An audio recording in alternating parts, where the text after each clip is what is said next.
Football Club Internazionale Milano biasa disebut sebagai Internazionale atau hanya Inter dan dikenal sebagai Inter Milan di luar negara Italia, adalah sebuah klub sepak bola profesional Italia yang berbasis di Milan, Lombardi. Inter adalah satu-satunya tim Italia yang selalu berkompetisi di papan atas sepak bola Italia sejak debutnya pada tahun 1909. Sebagai klub besar dengan sederet pemain papan atas, ini Nerazzurri pernah tercatat melakukan beberapa perekrutan pemain yang aneh. Berikut ini Soccermania rangkum beberapa perekrutan aneh yang pernah dilakukan Inter Milan. Robbie Keane dibeli dari Coventry City pada tahun 2000. Robbie Keane ditugaskan untuk menutup lubang yang ditinggalkan Ronaldo Nazario yang sedang cedera. Namun, tampaknya sepak bola Italia kurang cocok untuk pemain Irlandia ini. Karir Keane makin memburuk di Italia setelah Marco Tardelli menunjukkan ketidaksuksesannya terhadap Keane secara terang-terangan dengan meminjamkannya ke Leeds United. Andy van der Meijde. Van der Meijde adalah salah satu bintang Belanda yang sedang naik daun di awal tahun 2000.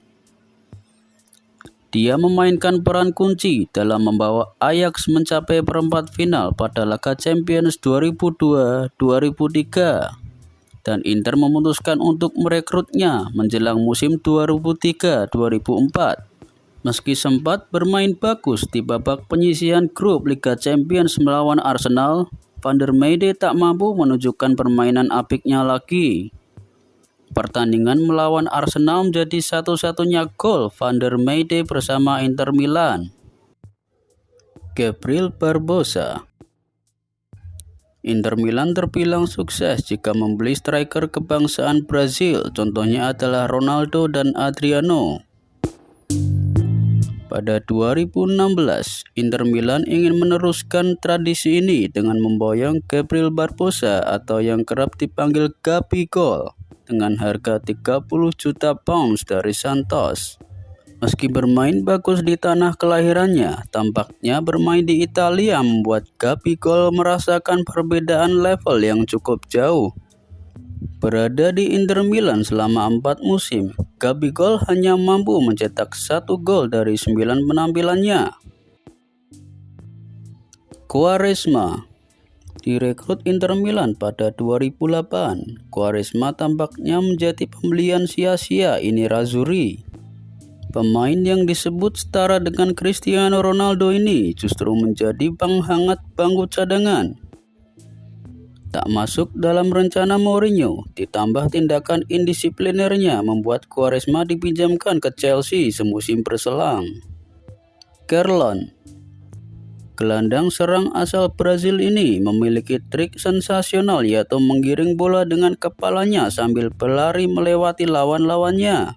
Tampaknya Inter Milan kepincut dengan hal tersebut dan memboyong Kerlon dari Cruzeiro pada tahun 2008. Selama 4 tahun karirnya di Inter Milan, Kerlon sama sekali belum membela Inter Milan dan hanya dipinjamkan ke beberapa klub. Penampilannya saat dipinjamkan juga biasa saja, membuat Inter Milan melepasnya pada 2012. Lukas Podolski. Podolski didatangkan Inter Milan pada tahun 2005 dengan status pinjaman dari Arsenal. Namun, tampaknya sepak bola Italia tak cocok dengan karakter Podolski.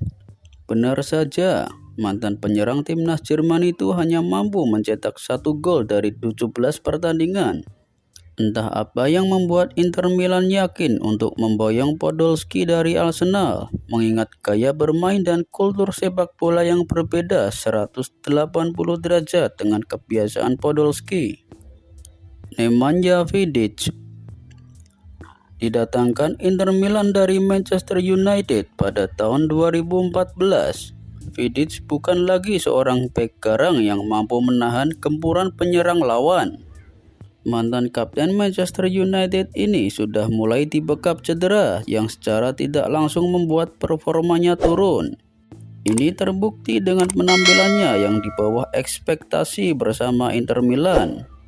Debut yang diwarnai dengan kartu merah dan cedera yang memaksanya harus absen sampai akhir musim. Fabian Carini. Menukarkan Fabio Cannavaro dengan Fabian Carini mungkin menjadi keputusan paling aneh sekaligus paling fatal untuk Inter Milan. Fabian Carini merupakan penjaga gawang Juventus yang tak pernah merumput selama 3 musim di Juventus. Sedangkan Cannavaro merupakan pemain inti Nerazzurri selama 2 musim, yakni tahun 2002-2004. Setelah kesepakatan ini, Cannavaro langsung membawa Nyonya Tua meraih Scudetto pada tahun 2004-2005, sedangkan Carini hanya menjadi penghangat bangku cadangan Inter Milan selama 3 musim. Diego Forlan. Setelah kepindahan Samuel Eto'o, Inter Milan bergerak untuk mencari penggantinya dengan merekrut mantan peraih sepatu emas Eropa Diego Forlan dengan kontrak berdurasi 2 tahun. Namun, keputusan Nerazzurri menggait Forlan tampak salah, sebab ia lebih terlihat seperti Forlan yang gagal di Manchester United daripada Forlan yang bersinar di Spanyol. Setelah mencetak 2 gol dalam 18 laga, Forlan secara mengejutkan menghentikan kontraknya di musim panas 2012. Xavier Taider. Banyak harapan yang muncul ketika Inter Milan menggait Xavier Taider 2013 lalu. Performa apik bersama Bologna, ditambah usia yang masih muda membuat publik menaruh harapan besar kepadanya. Akan tetapi, seiring berjalannya waktu, Xavier Taider gagal memenuhi harapan. Ia kalah bersaing dengan gelandang lain yang lebih senior seperti Esteban Cambiaso atau Freddy Guarin. Selama 2 musim di Inter Milan, ia hanya bermain sebanyak 26 pertandingan.